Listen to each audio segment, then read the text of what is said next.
أشهد أن لا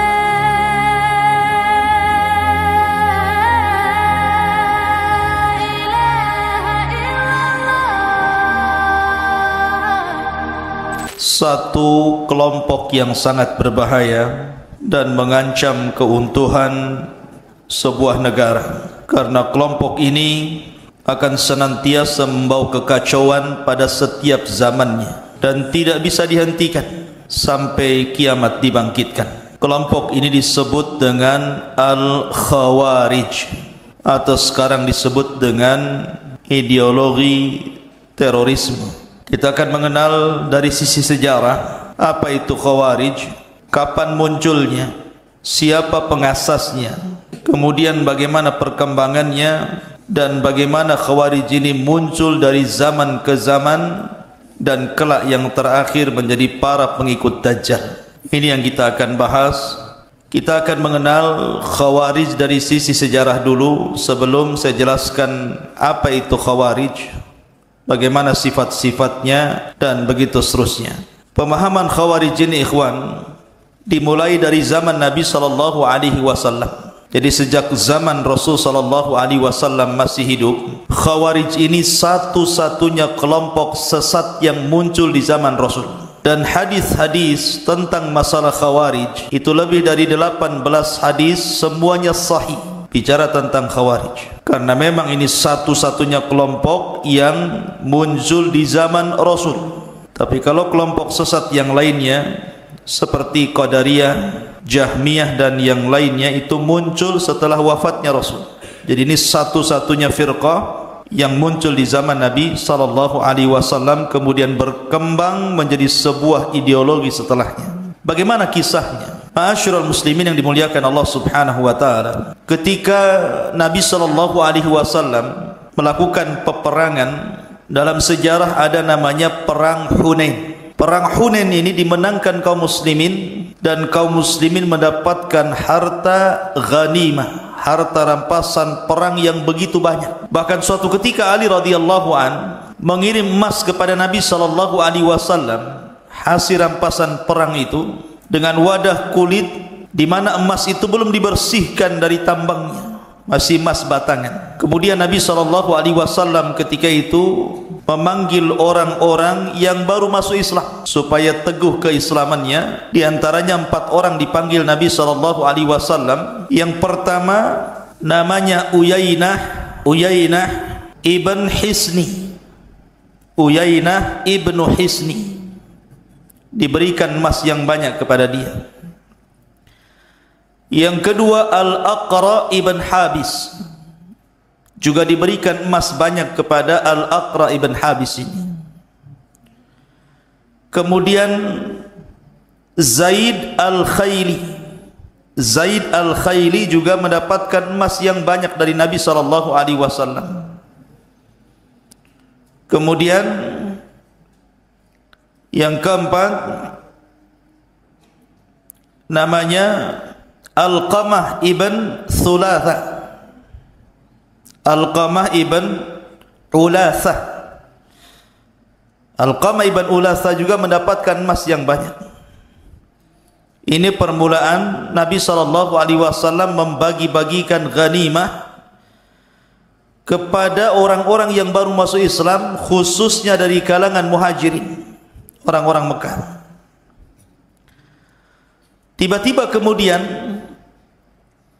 datang seorang laki-laki namanya Dzul Khuwaisirah. Seorang laki-laki namanya Dzul Khuwaisirah. Dzul Khuwaisirah ini, ikhwatu fiddin yang dimuliakan Allah Subhanahu wa taala, adalah cikal bakal Khawarij. Jadi tokohnya dimulai daripada nama Dzul Khuwaisirah. Dzul Khuwaisirah ini namanya Khurqus ibn Zuhair At-Tamimi. Nama Dzul Khuwaisirah itu adalah Khurqus ibn Zuhair At-Tamimi. Karena Dzul Khuwaisirah ini ada dua. Ada Dzul Khuwaisirah Al-Yamani, orang Badui, Di zaman Nabi SAW tiba-tiba ada orang Badui masuk masjid, kemudian kencing di pojok masjid. Sahabat marah karena masjid ini bukan tempat kencing. Hampir-hampir para sahabat kemudian mencaci maki Dzulkhuwaisirah ini. Tapi Nabi SAW melarang dan mengatakan, da'uhu, tinggalkan dia kencing. Maka sahabat pun pergi. Selesai kencing, Nabi SAW mengatakan dengan membawa satu timba dan mengatakan, ambillah air di sana, kau siramkan tempat kencingmu ini. Kemudian Nabi SAW menasihati bahwa masjid ini tempat solat, tempat zikir dan baca Quran, bukan untuk kencing. Maka kelembutan Nabi SAW menjadikan hati Dzulkhuwaisirah ini lembut, sampai-sampai dia mengatakan, Allahumma arhamni wa Muhammadan wa la tarham minhum ahada. Ya Allah, rahmati aku dan Muhammad saja, dan jangan kau rahmati mereka-mereka yang melotot kepadaku. Ini Badui namanya Dzulkhuwaisirah, tapi bukan Dzulkhuwaisirah ini. Dzulkhuwaisirah lain namanya Khurqus ibn Zuhair At-Tamimi. Itu Dzulkhuwaisirah, tokohnya Khawarij. Karena ketika Nabi SAW membagi-bagi harta rampasan perang itu kepada 4 orang dan juga yang lainnya, Dzulkhuwaisirah ini merasa Rasul SAW tidak berbuat adil, sehingga Nabi SAW dituduh oleh Dzulkhuwaisirah curang dalam pembagian. Datanglah Dzulkhuwaisirah ke hadapan Rasul dan mengatakan, i'dil ya Muhammad, adilah engkau wahai Muhammad. Rasul marah, ikhwan. Di dunia ini siapa yang lebih adil dibandingkan Rasul? Makanya Nabi SAW mengatakan, illam a'dil faman ya'dil. Kalau aku tidak adil, siapa lagi yang lebih adil dibandingkan diriku, kata Rasulullah. Maka kemudian orang ini pergi. Setelah pergi kemudian Nabi SAW mengisyaratkan ke pundaknya, apa katanya? Ya khuruju nasun, akan keluar manusia-manusia min di hadar rajul, dari pundak orang ini. Maksudnya manusia-manusia yang sama sifatnya,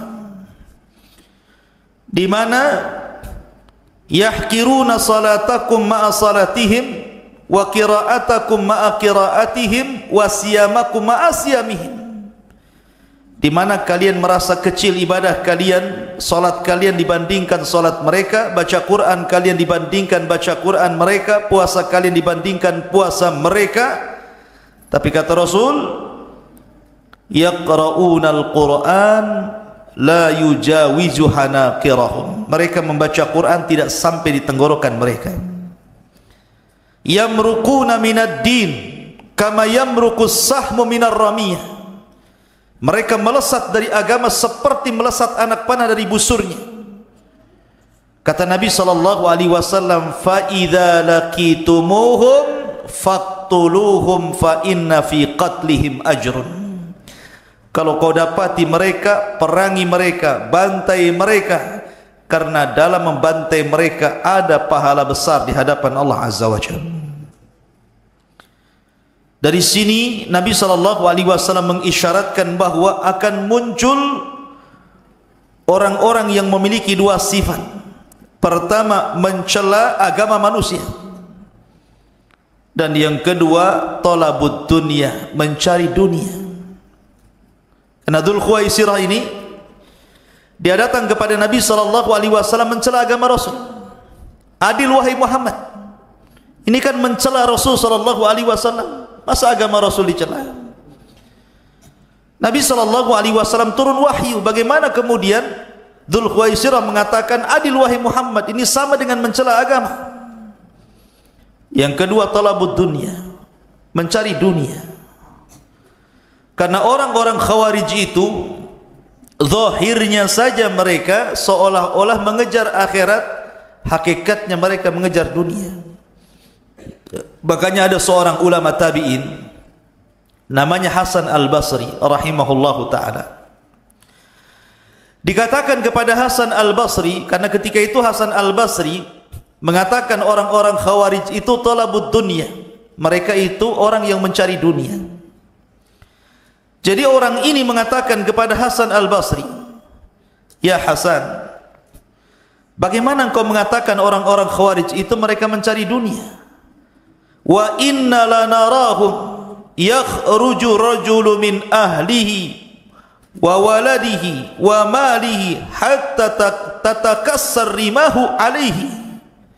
Sementara kami melihat dengan kedua mata kami, wahai imam, seorang laki-laki dari Khawarij ini keluar dari rumahnya, meninggalkan anak-anaknya, meninggalkan hartanya, kemudian mereka berperang sampai patah senjata mereka, bahkan sampai mereka mati.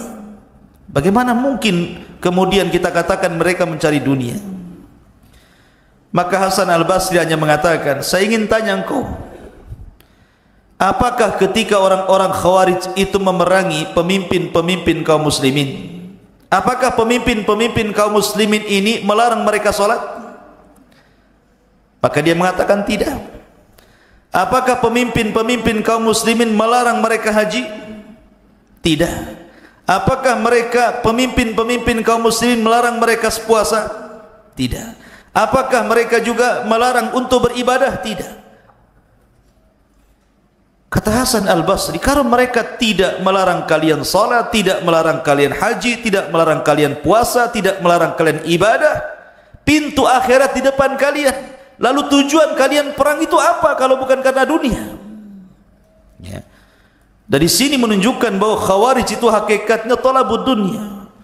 Mereka hanya ngomong saja, ingin masuk sorga, ingin lekas dikawinkan dengan bidadari sorga. Kata siapa? Omong kosong itu.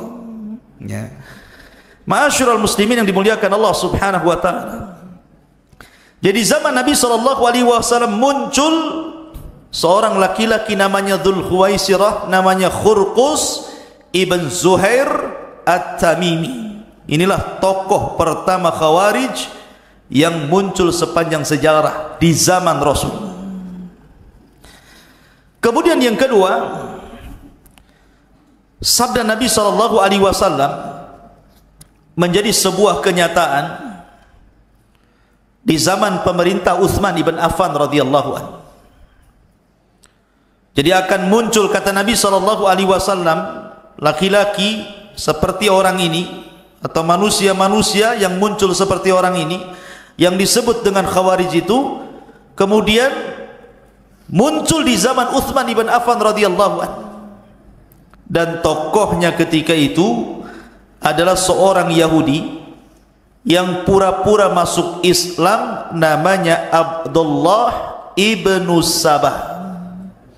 Catat itu, Abdullah ibnu Sabah Al-Yahudi Al-Yamani Al-Himyari, seorang Yahudi yang pura-pura masuk Islam di zaman Utsman ibn Affan radhiyallahu anhu.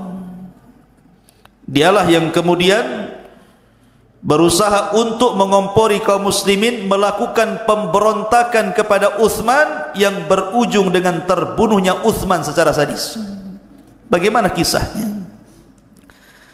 Ma'asyiral muslimin yang dimuliakan Allah Subhanahu wa taala, ketika Abdullah ibn Sabah ini berusaha mempengaruhi orang-orang Mekah dan Madinah dan di sekitarnya, atau orang-orang Hijaz, tidak bisa. Karena orang-orang Hijaz itu paham siapa Utsman, bagaimana keutamaan Utsman di hadapan Rasul, satu di antara 10 sahabat yang dijanjikan masuk surga. Sehingga akhirnya Abdullah ibn Sabah ini mencari korban, anak-anak muda yang bukan sahabat. Pergi ke mana? Pergi ke Mesir. Setelah pergi ke Mesir, pergi ke Kufah. Setelah pergi ke Kufah, pergi ke Irak. Maka dia membuat fitnah di sana tentang Utsman ibn Affan radhiyallahu anhu. Mereka membuat fitnah tentang Utsman dan berhasil. Anak-anak muda Mesir bangkit, anak-anak muda Kufah bangkit, anak-anak muda Irak bangkit dipimpin oleh Abdullah ibn Sabah, kemudian membuat pemberontakan. Maka dijadwalkanlah orang-orang ini untuk berangkat menuju Mekah, karena ketika itu ibu kota kaum muslimin ada di Madinah. Jadi menuju Madinah di musim haji. Kenapa mereka memilih musim haji? Karena tentara kaum muslimin di Madinah sedang haji ke Mekah, sehingga ibu kota kosong. Maka berangkatlah anak-anak muda ini yang ribuan jumlahnya ini dari berbagai macam daerah kaum muslimin bergerak menuju Madinah. Kemudian mereka mulai membuat riak-riak kekacauan di kota Madinah. Mereka membawa Al-Quran dikalungkan di leher mereka. Ketika sampai di kota Madinah, mereka ditanya, apa tujuan kalian ke kota Madinah? Dengan bangganya mereka memegang mushaf yang ada di leher mereka dan mengatakan, inna hadza, sesungguhnya Al-Quran, sesungguhnya ini Al-Quran, amara bihadza an nadriba bihadza kullaman lam yu'min bihadza. Lihat bahasanya. Sesungguhnya Al-Quran ini memerintahkan untuk membunuh orang ini, maksudnya Utsman ibn Affan, karena Utsman sudah tidak beriman dengan Al-Quran. Inna hadza amara an nadriba bihadza kullaman yu'minu bihadza. Ini bahasa mereka. Akhirnya kemudian tokoh-tokoh yang ada di Madinah, Ali radhiyallahu anhu ada di situ. Kemudian Ali radhiyallahu anhu mulai mengundang para demonstran ini, orang-orang yang memberontak ini, berdialog kepada mereka. Tujuan kalian itu apa sebenarnya? Kenapa kalian berontak kepada Amirul Mukminin, pemerintah yang sah, Utsman ibn Affan radhiyallahu anhu? Maka mereka mengatakan ada 5 syubhat, ada 5 perkara, catat. Kenapa mereka memberontak Utsman itu? Ini alasannya 5. Pertama, Utsman annahu atamma as-salata bi Makkah. Dia sudah menyelisihi sunnah Rasul. Lihat, orang Khawarij yang pertama kali dicela agamanya dulu. Sebagaimana Dzul Khuwaisirah mencela Rasul, agamanya dulu. Sesungguhnya Utsman itu ketika di Mekah, kan dia seorang musafir. Harusnya dia mengqashar salat, malah menyempurnakan salat. Dicela agamanya. Kemudian yang kedua, annahu hammahima. Utsman ini punya peternakan unta, dan itu unta-untanya sengaja digemukkan untuk kebutuhan dia dan keluarganya, bukan untuk kaum muslimin. Artinya ini kepentingan dia. Yang ketiga, kharaqal mushaf. Utsman sudah membakar mushaf, masa Quran dibakar? Kemudian yang keempat, walla qarabatahu. Utsman sudah menjadikan kerabat-kerabatnya menjadi para pemimpin daerah, dan ini namanya nepotisme. Kemudian yang kelima, walla sigar wa tarakal kibar. Utsman lebih memilih sahabat-sahabat junior dibandingkan sahabat-sahabat senior. Kata Ali radhiyallahu an, hanya itu saja? Ya, itu. Baik, saya akan jawab. Kata Ali radhiyallahu an, dia mengatakan, adapun Utsman menyempurnakan solat di Mekah karena memang Utsman punya istri di situ, sehingga Utsman tidak mengqashar karena memang dia punya istri di Mekah. Artinya dia pulang ke istrinya, dia mukim, wajar dia tidak mengqashar salatnya. Adapun Utsman punya peternakan unta, Utsman tidak menggemukkan unta itu untuk kepentingannya, tapi itu unta kaum muslimin. Dari mana kalian dapat kabar bahwa itu unta-untanya Utsman? Kemudian yang ketiga, adapun Utsman membakar mushaf, ini tidak benar. Utsman itu hanya mengumpulkan bacaan-bacaan yang syadzah, qiraatus syadzah, bacaan-bacaan yang diperselisihkan, sehingga Utsman tidak mau ada perselisihan setelahnya, maka bacaan-bacaan yang tertulis dalam mushaf itu dibakar. dan Uthman hanya menetapkan bacaan yang terakhir yang diajarkan Nabi SAW dan disepakati oleh kaum muslimin. Itu yang ditetapkan sehingga menjadi mushaf Uthmani yang antum baca hari ini. Adapun kemudian Uthman memilih pemimpin-pemimpin di daerah dari kerabat-kerabatnya. Saya tanya kepada kalian, apakah Uthman memilih kerabat-kerabat yang zalim? Apakah Uthman memilih kerabat-kerabat yang zalim? Tidak ada. Semua kerabat-kerabat Uthman seperti Muawiyah bin Abi Sufyan yang ada di Syam atau yang lainnya, mereka orang-orang pilihan, mereka orang-orang adil.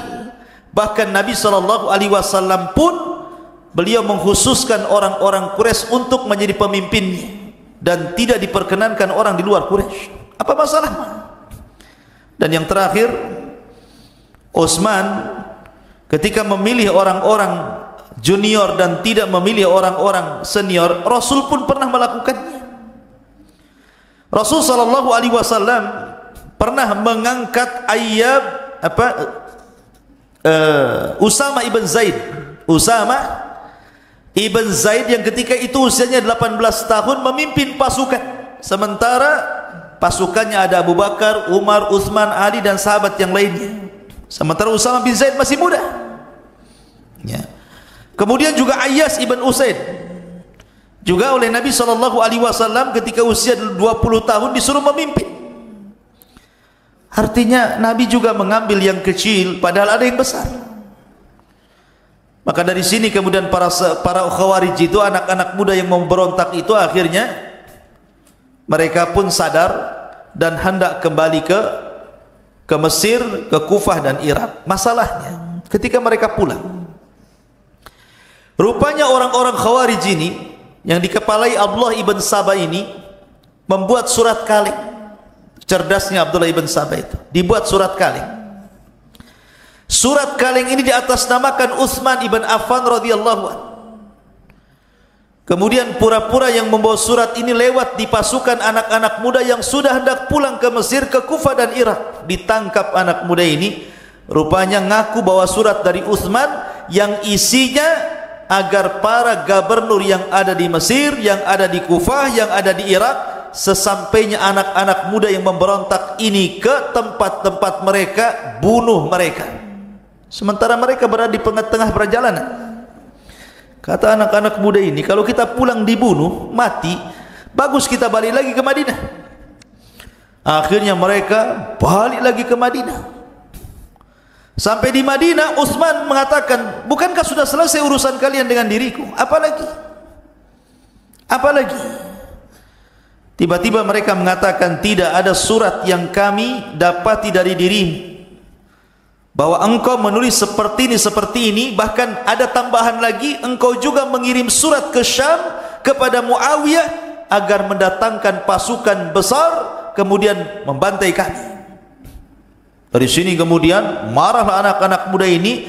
Dari sini akhirnya terjadi pengepungan rumah Utsman selama 40 hari.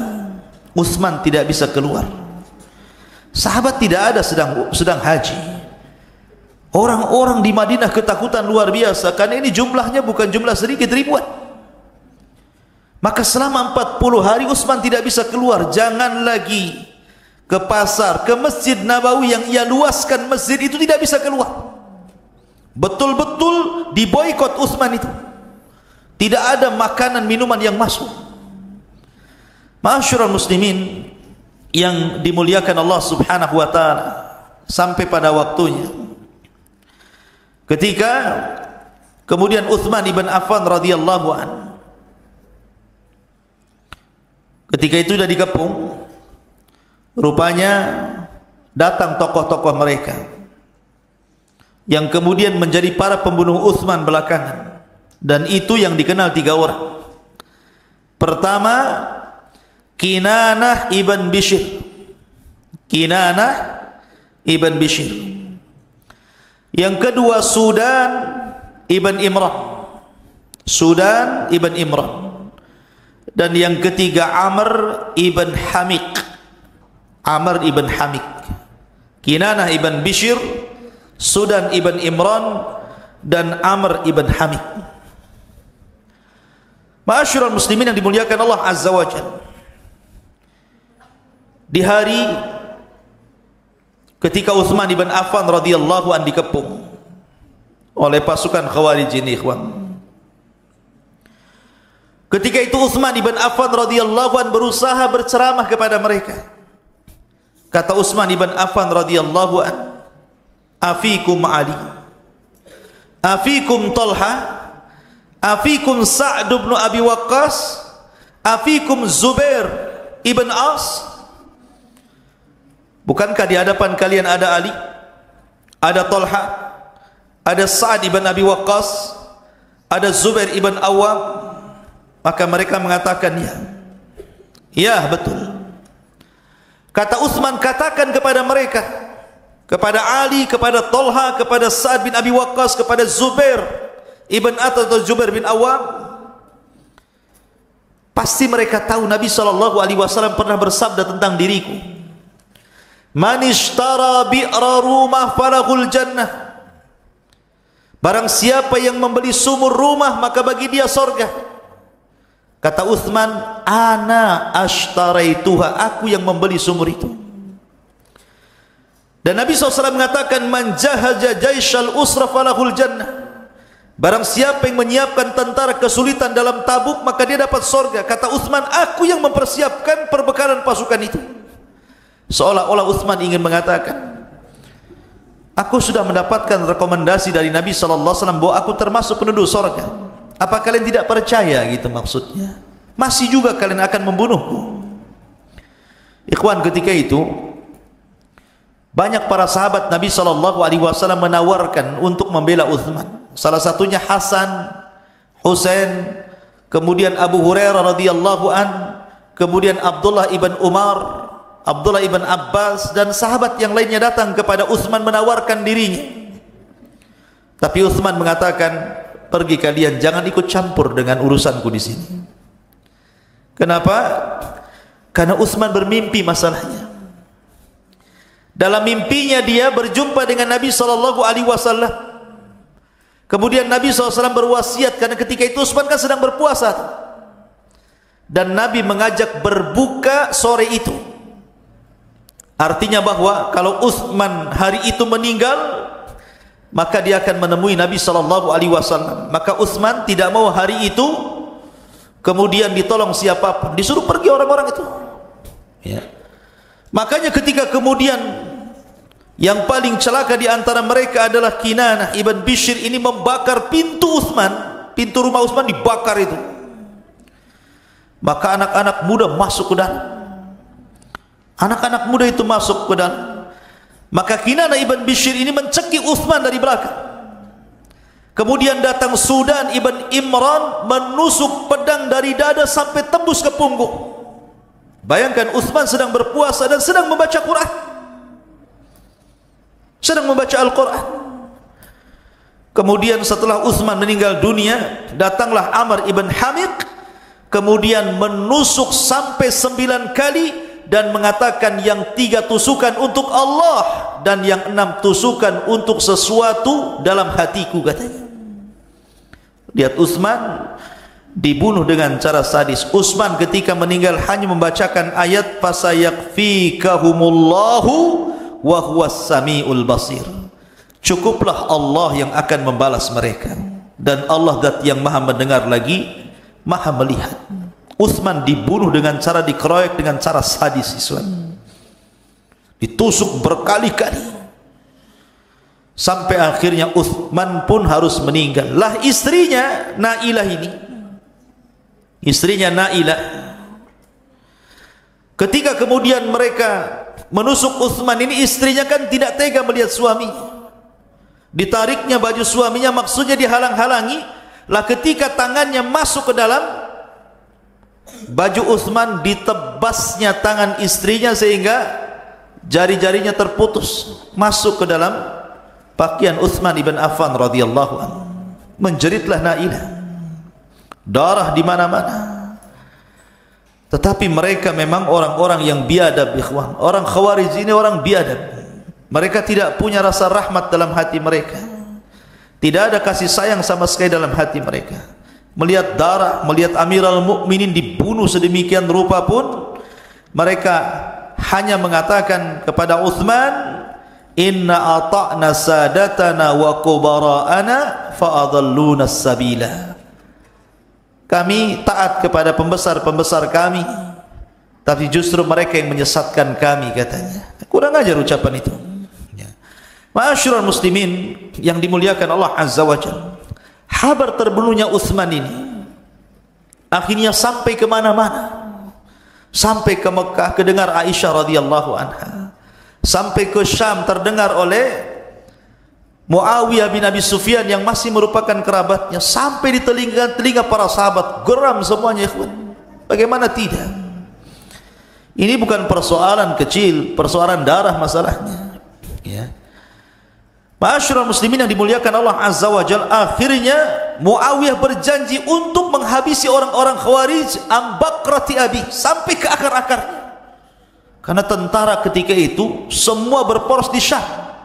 Tentara kaum muslimin yang paling kuat itu sudah di Syam. Sudah jumlahnya banyak, tentaranya kuat-kuat, dipimpin oleh Muawiyah bin Abi Sufyan. Bergerak mereka ke Madinah, mencari siapa dalang pembunuh Uthman.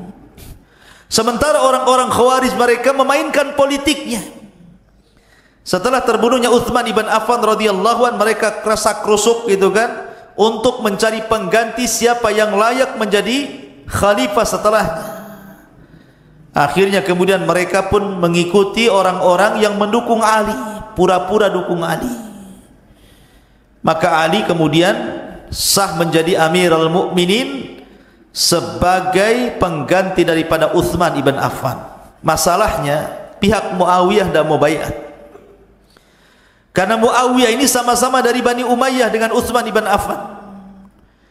Muawiyah mengatakan, kami akan baiat kepada anda wahai Ali, tetapi tolong tangkepin dulu seluruh orang-orang yang terlibat dalam pembunuhan Uthman, baru kami baiat. Kalau tidak, kami selamanya tidak akan baiat. Akhirnya kata Ali radhiyallahu an, mana mungkin kami memberantas orang-orang yang membunuh Uthman sementara di belakang mereka kabilah-kabilah besar. Harusnya kau baiat dulu untukku wahai Muawiyah, baru kita utuhkan kekuatan kaum muslimin, baru kita tangkap siapa para pembunuh Uthman, kita adili. Tapi Muawiyah tidak mau, kekeh dengan ijtihadnya, sebagaimana Ali juga berdiri di atas ijtihadnya. Akhirnya kemudian berseberanganlah antara Ali dan Muawiyah bin Abi Sufyan, antara kubu Madinah dengan kubu Syam. Lah karena tidak ada kecocokan antara Ali dan kubu Syam, akhirnya Ali pun ingin memindahkan ibu kota dari Madinah ke Kufah. Dipindahlah ibu kota dari Madinah ke Kufah supaya Ali bisa memantau orang-orang Syam. Setelah pindah kemudian ibu kota dari kota Madinah ke Kufah, siapa yang nyangka takdir Allah subhanahu wa ta'ala, rupanya terjadi perang antara pasukan Ali radhiyallahu an dan pasukan Muawiyah ibn Abi Sufyan, yang dikenal perang itu sebagai perang Siffin. Perang apa? Perang Siffin. Perang antara Ali radhiyallahu an dan Muawiyah ibn Abi Sufyan.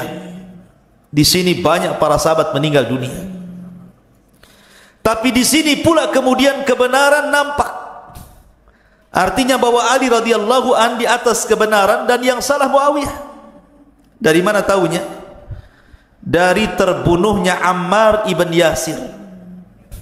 Ada sahabat namanya Ammar ibn Yasir yang orang tuanya dibunuh Abu Jahal secara sadis. Yasir dan Sumayyah. Kemudian Ammar ini ketika hijrah dari Mekah ke Madinah membuat Masjid Nabawi. Ammar ini kan kuat orangnya. Kalau kerja bakti itu bawa banyak batu kemudian diangkat untuk membuat Masjid Nabawi. Karena takjubnya Nabi SAW memuji Ammar. Tapi kata Nabi SAW di ujung hadis mengatakan, ya Ammar sataqtuluka fi'atun baghiyah. Wahai Ammar, engkau akan dibunuh oleh para pemberontak. Rupanya ketika pecah perang itu antara kubu Ali dan Muawiyah bin Abi Sufyan, rupanya Ammar meninggal dunia dan Ammar berada di posisi Ali radhiyallahu anhu. Jadi sabda Nabi SAW yang mengatakan, wahai Ammar, engkau akan dibunuh oleh para pemberontak, maksudnya fi'atun baghiyah, fi'ah yang memberontak adalah pihaknya Muawiyah karena tidak baiat kepada Ali. Ya. Makanya Ali radhiyallahu anhu ketika ditanya tentang mauqif Muawiyah, kata Ali, hum ikhwanuna baghau alaina. Mereka masih saudara kita, tapi mereka melampaui batas kepada kita. Bughat. Ya. Ma'asyiral muslimin, ikhwatu fiddin dimuliakan Allah azza wa jalla. Akhirnya karena Muawiyah tidak mau, maka Ali radhiyallahu an juga tidak bisa mengalahkan tentara Muawiyah karena sama-sama kuatnya. Akhirnya terjadilah apa yang disebut dengan tahkim. Tahkim itu bahasa kita gencatan senjata. Gencatan senjata. Melakukan perdamaian dengan mengutus sahabat mulia Amr bin As radhiyallahu an dan juga Abu Musa al-Ash'ari radhiyallahu an. Jadi satu kubu mengutus Abu Musa al-Ash'ari, kubu lain mengutus Amr ibn As.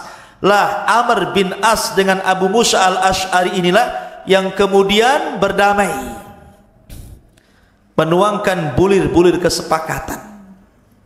Ketika kedua orang ini berjumpa, kemudian berdiskusi, kemudian sepakat berdamai, kemudian dibuat bulir-bulir kesepakatan 1, 2, 3 dan seterusnya untuk tidak terjadi peperangan. Maka dua pasukan ini akhirnya sama-sama mundur. Pasukan Muawiyah mundur, pasukan Ali pun kembali ke Kufah.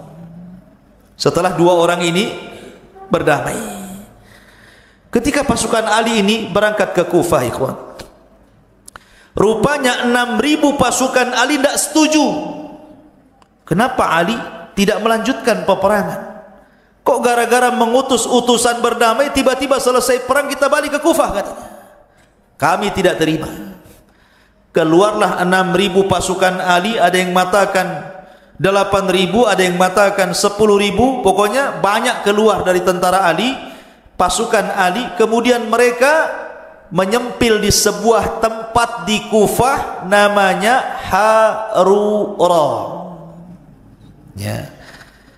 Jadi pasukan yang menyempil dari pasukan Ali ini kemudian keluar sebanyak 6.000 atau 8.000. Kemudian mereka menyempil di sebuah desa yang disebut dalam sejarah namanya Harura, sebuah tempat kecil di Kufah. Mereka tidak setuju dengan Ali radhiyallahu anhu. Ya. Maka Ali radhiyallahu anhu ketika itu, ikhwan, merasa kasihan dengan mereka. Apa salah saya sehingga mereka harus keluar? Rupanya mereka punya alasan. Ali dah gak benar, katanya.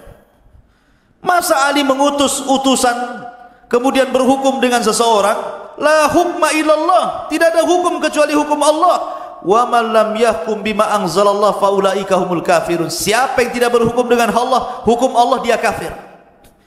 Dari situ mereka memponis Ali radhiyallahu anhu menjadi kafir. Ali kafir karena tidak berhukum dengan hukum Allah dan bersandar kepada hukum manusia. Ma'asyiral muslimin yang dimuliakan Allah azza wa jalla, Ali pada permulaannya membiarkan kelompok yang nyempil itu. Bahkan Ali radhiyallahu an kemudian berusaha untuk mendakwai mereka, tetapi juga tidak ada hasilnya. Sampai suatu ketika Abdullah ibn Abbas radhiyallahu anhu, turjumanul Quran ini, datang kepada Ali di waktu zuhur dan mengatakan, ya Ali, utus aku untuk mendebat orang-orang Khawarij itu. Orang-orang itu biar saya yang debat. Kata Ali, jangan, orang-orang itu bisa membunuh. Kata Abdullah ibn Abbas radhiyallahu anhuma, tidak masalah, ana rajulun hayyin, saya ini orangnya nyantai wahai Ali. Kalau aku dakwai mereka terima, alhamdulillah. Tidak terima, ya sudah, saya balik. Kata Ali, ya sudah kalau itu kehendakmu. Maka Abdullah ibn Abbas radhiyallahu anhuma pulang pakai baju yang sangat bagus, pakai harum-haruman, disisir rambutnya, ganteng, kemudian keluar dari rumah menuju Harura. Sampai di Harura, Ibnu Abbas mengatakan, assalamualaikum. Tidak dijawab karena menurut mereka Ibnu Abbas itu kafir masalahnya, mendukung Ali. Mereka yang mengatakan, apa yang kau kehendaki wahai Ibnu Ammi Rasul, anak paman Rasul. Kemudian tiba-tiba pemimpin orang Khawarij mengatakan, ya ayyuhal mujahidin, ya ayyuhal muwahhidin. Tahukah engkau siapa dia? Dia adalah Ibnu Abbas yang dikatakan dalam Al-Quran, innahum qaumun khasimun. Dia dan kabilahnya Quraisy adalah tukang debat, jangan dilayan katanya. Sudah takut duluan. Kata Abdullah ibn Abbas radhiyallahu anhu, tidak, aku ini diutus oleh sahabat Rasul, Muhajirin dan Ansar. Kenapa kalian bisa keluar dari tentara Ali? Apa masalah kalian? Maka mereka mengatakan, tiga wahai Ibnu Abbas, kenapa kami sampai keluar dari tentara Ali? Satu katanya, kenapa Ali berhukum dengan hukum manusia? Kenapa tidak berhukum dengan kitabullah? Kenapa dia mengutus orang untuk berdamai? Ya.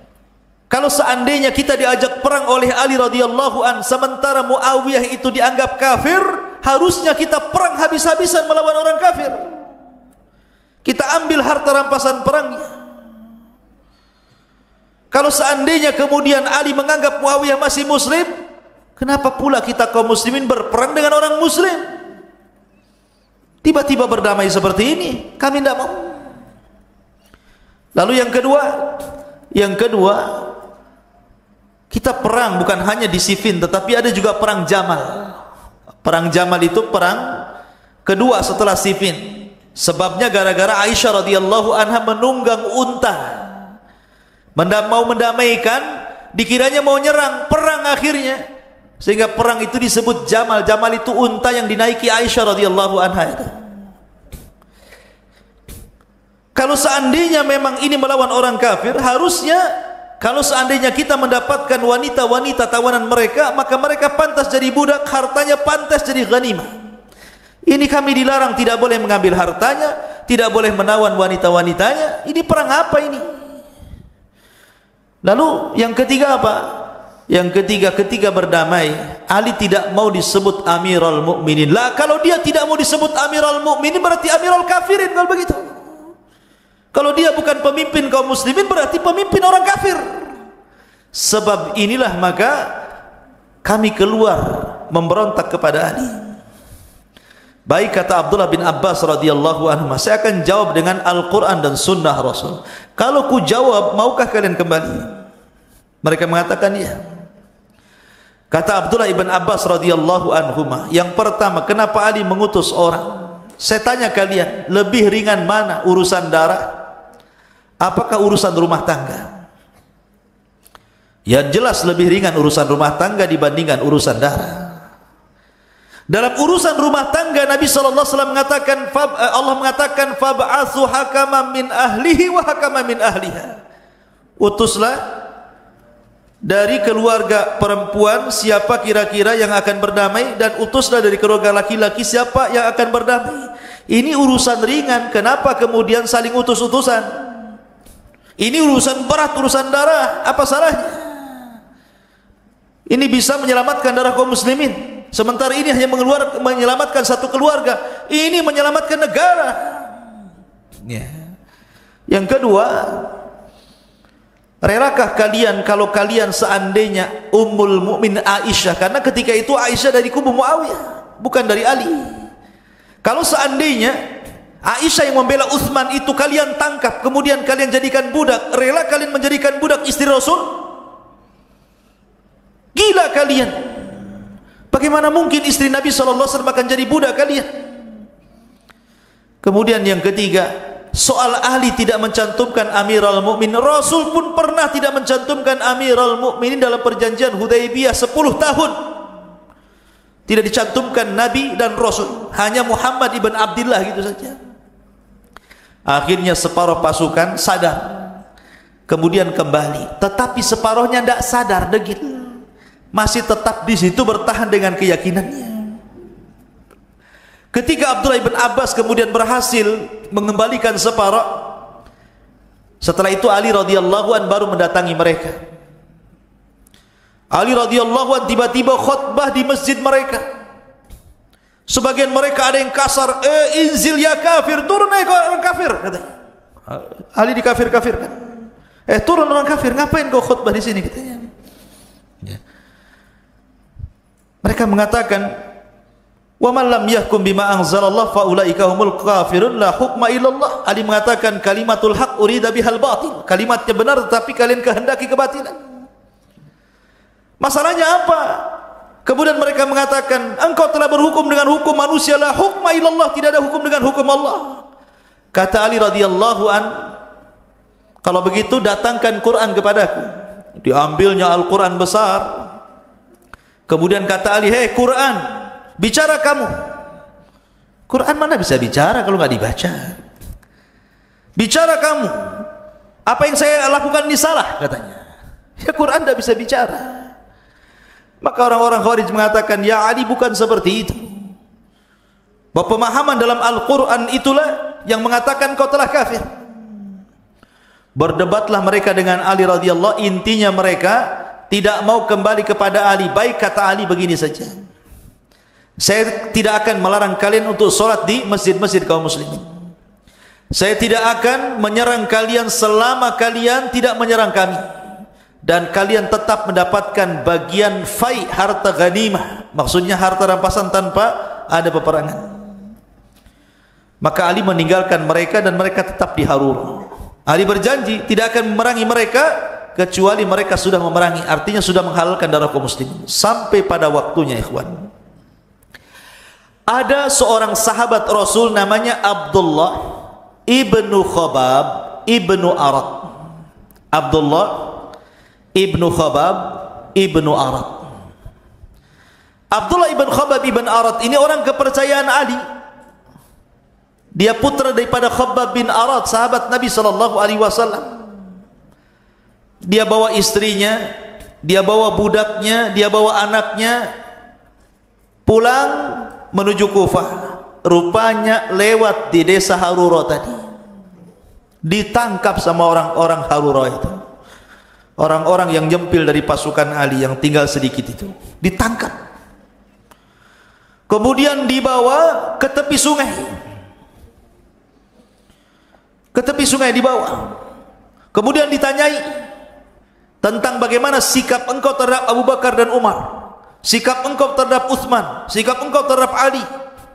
Maka dengan jujur Abdullah ibn Khabab memuji mereka semuanya. Apa dengan mereka? Abu Bakar, Umar, Uthman, Ali, mereka orang khair, orang baik, bahkan lebih baik dibandingkan kalian. Akhirnya mereka geram, kemudian mereka hendak membunuh keluarga Khabab ibn Arat, Abdullah ibn Khabab ibn Arat, dibawa ke tempat lain. Sepanjang perjalanan ini lewat di kebun kurma. Kebun kurma itu milik orang Nasrani. Ada satu kurma jatuh, diambil. Pas mau dimakan sama kawannya, ittaqillah, kamu belum dapat izin, kenapa kau makan kurma itu? Lemparkan kembali. Akhirnya nggak jadi dimakan, dilempar lagi. Kemudian berangkat lagi, ketemu babi di tengah jalan, hampir ditebas, betul-betul ditebas, kemudian mati babi itu. Kata kawannya, kenapa kau bunuh babi itu? Babi itu milik orang zimmi, orang kafir zimmi, kau harus minta maaf, katanya. Akhirnya ketika ketemu orang yang punya babi, minta maaf, saya sudah bunuh babimu, katanya. Akhirnya kemudian terakhir, ketika Abdullah ibn Khabab bin Arat ini sudah sampai di tempat eksekusi kematian, kata Abdullah ibn Khabab bin Arat, kalian ini aneh. Kalian pura-pura zuhud melihat kurma jatuh dan itu milik orang Nasrani, kemudian kalian tidak mau makan, langsung dilempar. Kemudian ketika kalian membunuh babi, kemudian kalian harus minta izin dulu, minta uzur karena sudah membunuh babinya. Sekarang kau akan membunuh aku, lebih mahal mana darahku dengan darah babi itu? Tapi tetap saja akhirnya Abdullah ibn Khabab bin Arat pun dibantai orang Khawarij, sampai jariyahnya yang sedang hamil ditusuk perutnya, dibelek keluar ususnya, dibunuh bayinya sampai mati semua di situ. Lihat dahsyatnya orang-orang Khawarij, tidak ada rahmat sama sekali. Akhirnya kemudian kabar pembunuhan Abdullah ibn Khabab bin Arat sampai ke telinga Ali, marah Ali. Ali sudah ngomong, aku tidak akan perangi kalian sebelum kalian merangi kami. Ini sudah menghalalkan darah kaum muslimin. Maka Ali mempersiapkan pasukan besar, dikirimnya ke Harura, dibantai mereka semua sama Ali radhiyallahu an, karena mereka sudah mulai menghalalkan darah kaum muslimin. Dari sini ma'asyiral muslimin yang dimuliakan Allah azza wa jalla, makanya Khawarij ini asasnya 3 dari semua kisah yang saya ceritakan. Pertama, mereka khuruj, memberontak kepada pemerintah yang sah. Dan khurujnya itu, memberontaknya itu karena ada sebuah pemahaman yang disebut dengan takfir, mengkafir-kafirkan. Dia kafirkan Ali, dia kafirkan orang-orang yang mendukung Ali, dan begitu seterusnya. Kemudian yang ketiga, berakhir menghalalkan darah kaum muslimin. Dibunuhnya Abdullah ibn Khabbab ibn Arat. Pertama khuruj, memberontak. Memberontak kepada siapa? Memberontak kepada Uthman, berakhir dengan terbunuhnya Uthman. Kemudian di zaman Ali memberontak kepada Ali radhiyallahu an. Kemudian yang kedua takfir, dikafir-kafirkannya Ali. Kemudian yang terakhir halal darah kaum muslimin, dibunuhnya Abdullah ibn Khabbab ibn Arat. Dari sini Nabi SAW mengatakan, fa idza laqitumuhum faqtuluhum fa inna fi qatlihim ajr. Apabila kau dapati mereka, bantai mereka, perangi mereka, karena engkau kalau mendapati mereka dan memerangi mereka, dalam memerangi mereka itu dapat pahala besar, karena mereka itu orangnya sadis, tidak punya rahmat. Ya. Nabi SAW itu pernah 13 tahun betul-betul dihabisi dakwahnya orang-orang Quraisy. Orang-orang Quraisy itu menghabisi dakwah Rasul dengan berbagai macam cara, mulai dari ucapan, perbuatan, sampai kepada tingkat upaya pembunuhan, sehingga Rasul hijrah ke Madinah. Setelah kemudian Rasul kuat dari Madinah, akhirnya Mekah dikuasai dalam perang Fathu Mekah. Nabi SAW memaafkan orang-orang musyrik itu. Rasul ketika berdiri di Bukit Safa, dia melihat orang yang pernah menghinanya, yang pernah menyakitinya, yang pernah menyakiti para sahabatnya. Rasul melihat muka-muka orang itu. Tapi Nabi SAW mengatakan, idhabu fa antumut tulaqa, pergi kalian, kalian sudah aku maafkan. Padahal mereka orang-orang musyrik. Tetapi giliran Nabi SAW bicara tentang Khawarij, yang mereka dikias, yang disifatkan ahli ibadah, ahli puasa, ahli baca Quran, mata mereka cekung karena suka qiyamul lail, kurus mereka, badan mereka kurus karena biasa berpuasa, dan lisan-lisan mereka rusak gara-gara banyak membaca Quran. Tetapi Nabi SAW mengatakan, fa idza laqitumuhum faqtuluhum qatla adin. Apabila kau dapati mereka, perangi mereka, binasakan mereka seperti Allah binasakan kaum Ad. Kenapa? Ya, kenapa orang musyrik dimaafkan sama Rasul, orang Khawarij tidak dimaafkan? Karena orang-orang Khawarij ini bahaya sekali. Kita lihat hari ini orang-orang Khawarij yang melakukan bom-bom bunuh diri itu, ikhwan. Orang-orang itu jahil, masih muda, tidak punya agama. Jarang orang yang melakukan bunuh diri itu seorang kakek yang usianya 80-9 tahun itu, tidak pernah saya dapat berita. Karena enggak bunuh diri pun mati dia. Udah 80 tahun, dah waktunya mati.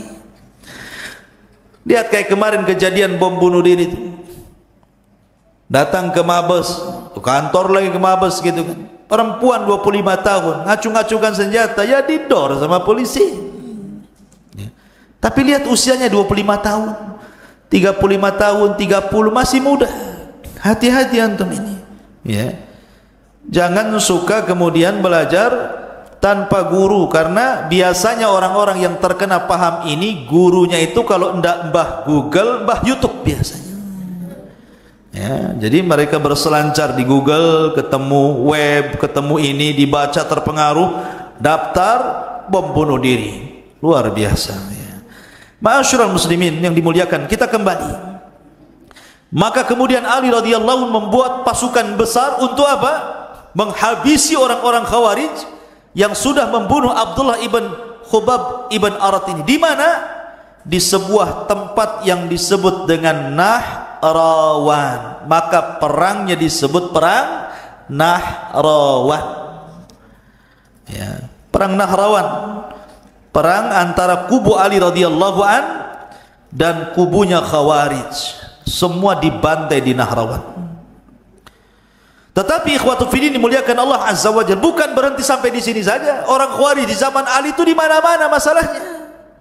Bukan berarti selesai Ali memerangi orang Khawarij di Nahrawan kemudian dibantai semua di Nahrawan, tiba-tiba kemudian tidak ada Khawarij. Tidak. Orang Khawarij itu bukan di Nahrawan saja, tersebar di mana-mana di zaman Ali itu. Sehingga kemudian setelah tragedi Nahrawan ini ada perang-perang kecil. Ada tentara Khawarij yang dipimpin oleh namanya Asras ibn Auf. Asras ibn Auf membawa 200 pasukan di daerah Anbar. Maka Ali radhiyallahu an kemudian mengutus Abras radhiyallahu an untuk memerangi Asras ibn Auf ini, dibantai habis. Rupanya ada juga orang Khawarij itu dipimpin oleh Hilal ibn Ulaffah. Hilal ibn Ulaffah membawa 200 pasukan lagi. Maka Ali radhiyallahu an mengutus Ma'qil ibn Qais kemudian membantai mereka. Kemudian ada lagi pasukan kecil Khawarij dipimpin oleh Al-Ashhab ibn Bishr. Ashhab ibn Bishr membawa 180 pasukan. Maka Ali radhiyallahu an mengutus Kharijah ibn Qidamah kemudian membantai mereka. Begitu Khawarij itu tidak banyak. Teroris-teroris itu tidak banyak mereka, 1, 2, tapi buat kacau. Ya, di zaman Ali itu tidak banyak, paling berapa ratus, antara ribuan. Sampai akhirnya ada namanya Abu Maryam. Abu Maryam membawa 400 pasukan. Ini orang gila ini Abu Maryam ini. Dia dijuluki Syuja, orang paling pemberani zaman itu. Abu Maryam Khawarij ini pemberani. Kenapa saya katakan pemberani? Membawa 400 pasukan menyerang ibu kota. Bayangkan, ibu kota. Semua tentara ada di ibu kota, diserangnya ibu kota. Ini di depan mereka ribuan orang tentara Ali. Dia cuma membawa 400 pasukan. Saking beraninya itu Abu Maryam Khawarij. Maka Ali radhiyallahu an kemudian mengutus Shuraih ibn Hani. Shuraih ibn Hani kemudian membantai mereka, tidak tersisa kecuali 50 orang. Mereka menyerah tobat, kemudian diobati. Rupanya sudah diobati, kumat lagi penyakitnya, berontak lagi. Begitulah orang Khawarij. Makanya Rasul mengatakan di dalam hadis Nabi SAW tentang Khawarij ini sampai-sampai dikatakan oleh Abdullah ibn Sirin, Muhammad ibn Sirin radhiyallahu an, ketika beliau memahami hadis ini, yakhruju nasun min kibalil masyriq yaqra'una al-Qur'ana la yujawizu tarakihim yamruquna minad din kama yamruqus sahmu minar ramiyah thumma la ya'uduna fihi hatta ya'uda sahmu ila fuqihi. Lihat bahayanya Khawarij, ikhwan. Kata Rasul, akan muncul manusia dari arah timur. Mereka membaca Quran tidak sampai di tenggorokan mereka. Mereka melesat dari agama seperti melesatnya anak panah dari busurnya. Kemudian mereka tidak akan kembali ke dalam Islam sampai anak panah yang sudah disesatkan kembali lagi ke busurnya. Kata Muhammad ibn Sirin, lihat hadis ini, akhirnya lebih buruk dibandingkan awalnya. Awalnya mengatakan seperti melesat anak panah dari busurnya. Maksudnya mereka keluar dari agama seperti melesat anak panah dari busurnya. Ini awal hadisnya. Akhir hadisnya, kemudian mereka tidak kembali seperti anak panah yang sudah melesat, tidak mungkin kembali ke busurnya. Begitu susah taubatnya orang Khawarij itu. Sampai yang 50 orang ini, pasukan Abu Maryam ini sudah diberantas Ali. Akhirnya menyerah yang 50 orang, kemudian bertobat di hadapan kaum muslimin. Rupanya di zaman Umar bin Abdul Aziz buat ulah lagi, berontak lagi kepada Umar bin Abdul Aziz, dibantai Umar bin Abdul Aziz. Lihat Khawarij ini, penyakit bahaya ideologi ini kalau sudah nempel susah dicuci itu otaknya tuh. Makanya jangan sampai anak-anak muda seperti antum-antum ini masuk, karena kalau sudah masuk susah keluar itu masalahnya. Ya. Kata Muhammad ibn Sirin, lihat akhir hadis lebih bahaya dibandingkan awalnya. Ma'asyiral muslimin yang dimuliakan Allah Azza wa Jalla. Sampai akhirnya ketika Ali sudah hampir memberantas banyak orang Khawarij, banyaklah keluarga-keluarga Khawarij itu banyak yang sakit hati kepada Ali. Akhirnya mereka bersiasat lain. Kalau perang face to face, hadap-hadapan, kayaknya kita tidak mungkin menang. Akhirnya berkumpullah 3 orang di Mekah. Yang pertama Abdurrahman ibn Mulzam. Abdurrahman ibn Mulzam. Yang kedua Amr ibn Bukair. Amr ibn Bukair. Yang ketiga Buraq ibn Abdullah At-Tamimi. Buraq ibn Abdullah At-Tamimi. 3 orang ini duduk di haram. Abdurrahman ibn Mulzam, Amr ibn Bukair dan Buraq ibn Abdullah At-Tamimi kumpul di Mekah, di haram. Rapat bertiga. Rapatnya untuk membunuh 3 manusia. Abdurrahman ibn Mulzam akhirnya dikirim ke mana? Ke Kufah untuk membunuh Ali. Sesampainya di Kufah, persis ketika mendekati waktu subuh, Ali radhiyallahu an ketika itu hendak melaksanakan sholat subuh. Namanya orang nggak akan perasan akan dibunuh, ikhwan. Tidak mungkin bawa pasukan, bawa pedang. Namanya orang mau sholat. Maka dihadang oleh Abdurrahman ibn Mulzam. Abdurrahman ibn Mulzam ini hafidul Quran, jangan salah. Dia hafal Quran. Bahkan suaranya terbaik ketika membaca Al-Quran. Tapi salah memahami Al-Quran, dibunuhnya Ali radhiyallahu an di tangan dia. Ali radhiyallahu an dibunuh di tangan Abdurrahman ibn Mulzam. Kemudian Amr ibn Bukair mengendap-endap mencari Amr bin As kapan keluar salat subuh. Rupanya Amr bin As sakit perut, akhirnya digantikan oleh wakilnya. Disangka Amr bin As dibunuh wakilnya, salah orang. Kemudian Buraq ibn Abdullah At-Tamimi diutus ke Syam mengintai Muawiyah. Muawiyah ini orangnya tinggi, dan Muawiyah sempat melawan sehingga tertusuk perutnya, tapi tidak mati. Tetapi dengan sebab itu akhirnya dia tidak punya anak setelah memiliki Yazid ibn Muawiyah, karena dokter mengatakan kau tidak akan punya anak lagi gara-gara tusukan itu. Jadi yang di sini yang meninggal siapa? Ali, di tangan Abdurrahman ibn Mulzam, seorang Khawarij. Auzubillah. Ya. Ma'asyiral muslimin yang dimuliakan Allah Azza wa Jalla. Akhirnya kemudian setelah berhasil membunuh Ali radhiyallahu an, maka Ali pun meninggal. Kemudian kekuasaan jatuh ke tangan Hasan ibnu Ali, sampai akhirnya Hasan memberikan kekuasaannya kepada Muawiyah bin Abi Sufyan, dan dialah raja pertama dalam Islam. Rupanya orang Khawarij masih juga merongrong Bani Umayyah, terus dirongrong, ada saja yang merongrong kekuasaan. Rupanya Khawarij ini akan terus berjalan dari daulah ke daulah, dari kerajaan ke kerajaan Islam sampai hari ini. Persis yang disabdakan Nabi sallallahu alaihi wasallam. Apa sabda Nabi sallallahu alaihi wasallam? Yansha'u nash'un yaqra'una al-Qur'an la yujawiju taraqihim kullama kharaja qarnun khuti'. Qala Ibnu Umar, sami'tu an-nabiyya sallallahu alaihi wasallam yaqul kullama kharaja qarnun khuti' aktsara min 20 marratan hatta yakhruja fi iradihimud dajjal.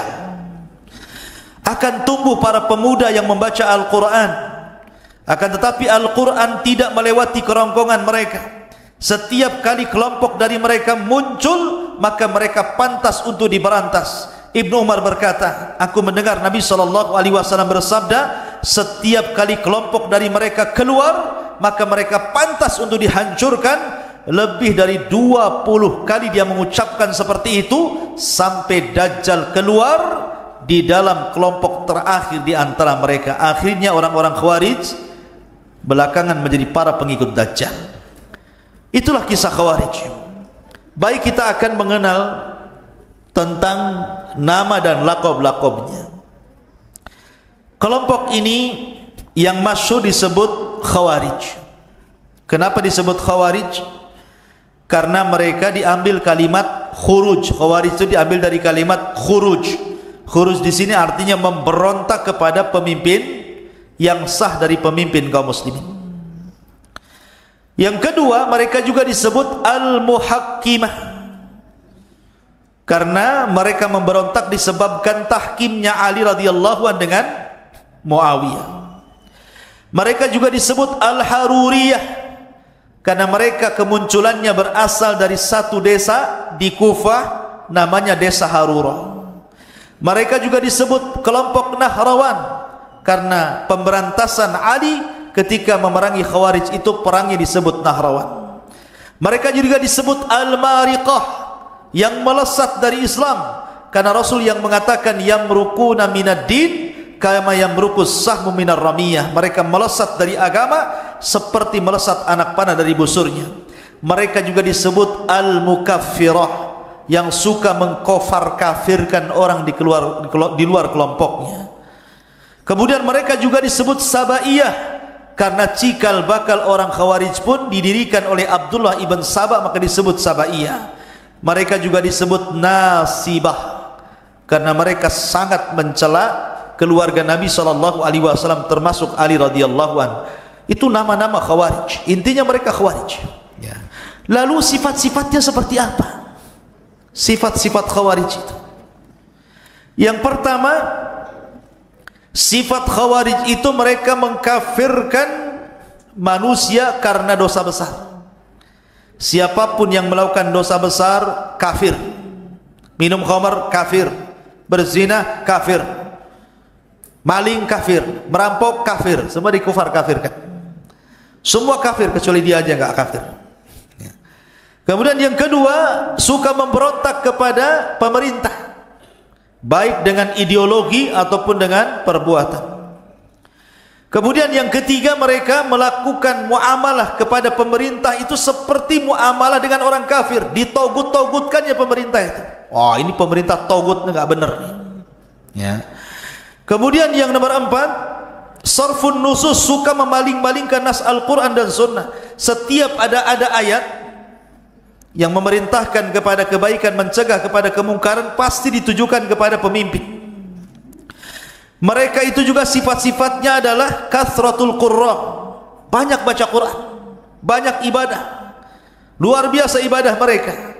Dan mereka masih muda-muda tapi jahil agama. Mereka menang semangat, masih muda-muda, jahil agama, akhirnya mereka mudah dipengaruhi. Kemudian juga mereka menampakkan syiar-syiar Islam. Ya, kadang-kadang mereka pakai baju-baju yang syar'i, pakai cadar, celana cingkrang gitu ya. Tetapi itu bukan tanda-tanda teroris. Ya. Itu bukan tanda-tanda teroris, kan itu sunnah Nabi SAW. Mereka hanya ria saja, ingin menampakkan bahwa mereka di atas Islam. Ya. Karena terorisme ini ideologi. Orang melakukan bom bunuh diri itu bukan karena pakai cadar, bukan karena celananya cingkrang, bukan karena pakai jubah, bukan itu yang mendorong itu orang untuk melakukan bom bunuh diri. Tetapi yang mendorong orang melakukan bom bunuh diri itu karena ideologinya, karena akidahnya, karena keyakinan dan pemikirannya yang sesat yang mendorong dia untuk melakukan bom bunuh diri. Jadi bukan karena pakaian. Nggak ada urusan pakaian dengan bom, nggak ada urusan cingkrang dengan bom, nggak ada urusan janggut dengan bom, nggak ada. Karena bom itu ada urusan dengan ideologi yang sesat. Ma'asyiral muslimin yang dimuliakan Allah Azza wa Jalla. Kemudian di antara ciri-ciri mereka adalah al-khalal. Mereka ada kepincangan ketika memahami Al-Quran dan Sunnah. Mereka selalu melirik ayat-ayat yang berbicara tentang azab, dan meninggalkan ayat-ayat yang bicara tentang rahmat. Mereka lebih memilih adab-adab ancaman dan mereka meninggalkan adab-adab tentang perjanjian ataupun surga dan neraka. Kemudian juga mereka jahil. Mereka jahil. Mudah untuk segera menghukum sesuka mereka dan keras hati. Dan ini yang lebih parah, mereka memerangi orang Islam dan membiarkan para penyembah berhala. Harusnya para teroris ini kalau mau bom bunuh diri sono ke Israel. Karuan jelas musuhnya kan. Ngapain pula kemudian bom bunuh diri trotoar? Ya, apa yang mau dibom? Kalau mereka itu mau membunuh sana, membunuh orang-orang kafir yang jelas memerangi kita di Israel sana, yang menembaki orang-orang Palestina gitu ya. Kenapa? Karena juga tidak dalam Islam itu tidak semua orang kafir harus diperangi. Ada orang kafir yang wajib dilindungi seperti kafir dhimmi, kafir bertetangga dengan kita, dia non muslim, wajib dilindungi. Kafir musta'man, kafir-kafir yang dari luar ingin ke Indonesia, ingin jalan-jalan, lindungi. Ataupun kafir mu'ahad, kafir yang ada perjanjian, negara kafir bekerjasama dengan negara Islam, lindungi. Kecuali kalau dia sudah angkat parang, angkat pedang, angkat pisau, mau nusuk, lain ceritanya. Tak mungkin ditusuk antum diam saja. Ya, pasti dia melawan kan gitu ya. Kalau mereka sudah mengangkat senjata, baru kita angkat senjata, itu namanya kafir harbi. Itu yang diperangi. Ya. Masyarul muslimin, yang kemudian mereka juga ghulu, ekstrim terhadap agama. Dan mereka juga tidak suka dengan para ulama. Sejak dulu Khawarij itu tidak ada sahabat Rasul, tidak ada ulama di balik mereka, tidak ada fuqaha di balik mereka. Mereka hanya kumpulan anak muda yang semangat tapi sesat, akhirnya kemudian melakukan aksi-aksi yang tidak terpuji dalam Islam. Makanya Syekhul Islam Ibnu Taimiyah mengatakan la lil islami nasaru wala lil kuffari kasaru. Perbuatan mereka itu tidak menolong umat Islam, ya juga tidak menghancurkan orang kafir. Islam tidak tertolong dengan perbuatan mereka, justru Islam semakin buruk. Dan mereka juga tidak menghancurkan orang kafir, tetap saja orang kafir kuat. Bahkan terkadang ada orang-orang kafir menjadikan isu teroris masuk ke negara-negara Islam, cari teroris, ngomongnya rupanya cari minyak di negara itu. Isunya teroris, padahal yang dicari minyak. Dia bantai dihancurkannya negara-negara kaum muslimin, dijadikan isu nasional. Oleh karena itulah maka ikhwatu fiddin yang dimuliakan Allah Azza wa Jalla, Khawarij ini bahaya. Ingat, saya nasihatkan, kenapa saya lebih nasihat malam ini khusus bicara Khawarij, ikhwan. Karena sasaran orang Khawarij itu usia-usia kayak antum ini. Bukan orang-orang yang sudah tua, kayak antum ini, apalagi di zaman sekarang ini, zaman globalisasi, yang dekat menjadi dekat sekali, yang jauh juga menjadi dekat gara-gara handphone, Facebook, YouTube, macam-macam, sehingga informasi mudah diserap. Maka kalau kita tidak dibekali pemahaman ini, dikhawatirkan antum pulang main YouTube, main handphone, akhirnya masuk ke web mereka, pulang bukan ke Jabal Uhud, naruh bom pula dalam perut, ya kan? Kita tidak tahu. Makanya ini pemahaman ini akan terus berjalan. Maka antum yang sudah ngaji malam ini, kasih tahu keluarganya. Kalau ada 3 ciri, antum punya tetangga nih cirinya. 1, ngajak memberontak pemerintah. Yuk kita turunkan pemerintah ini. Udah nggak beres pemerintah ini, banyak korupsi, pemerintah zalim, pemerintah tagut, harus kita ganti. Allahu Akbar umpamanya. Nah, itu udah nggak beres tuh. Ya. Jangan mau, kalau sudah mau ngajak-ngajak berontak, 1. Yang kedua, kalau sudah mengkafir kafirkan pemerintah. Oh, pemerintah ini zalim, tidak berhukum dengan hukum Allah, berarti pemerintah ini tagut, berarti kafir. Maka yang mendukungnya kafir, berarti menteri-menterinya kafir, berarti polisinya juga kafir, tentaranya kafir, TNI-nya kafir, partainya kafir, pendukungnya kafir, semua kafir, dia saja yang enggak kafir. Enak kali, ya kan? Semua kafir, dia tak kafir. Ini kalau sudah kufar kafir, hati-hati. Nah, ini ideologi yang kedua Khawarij. Yang ketiga nih, kalau sudah ngajak bom bunuh diri, diiming-imingi nanti langsung masuk surga. Kata siapa? Yang ada orang yang dicetak orang Khawarij untuk menjadi para pelaku bom bunuh diri itu sebenarnya sedang disiapkan untuk menjadi kilabu ahlin nar, anjing-anjingnya neraka, kata Rasulullah. Karena Khawarij itu anjing-anjingnya neraka. Jadi kalau orang mau untuk dijadikan pengantin bom bunuh diri, hakikatnya anda itu dijadikan anjingnya orang Khawarij untuk dimasukkan ke neraka. Makanya Rasul mengatakan hum kilabu ahlin nar, hum kilabu ahlin nar. Mereka adalah anjing-anjingnya neraka, mereka anjing-anjingnya neraka.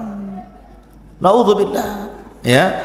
Jadi orang Khawarij ini bahaya sekali, ikhwatu fiddin yang dimuliakan Allah Azza wa Jalla.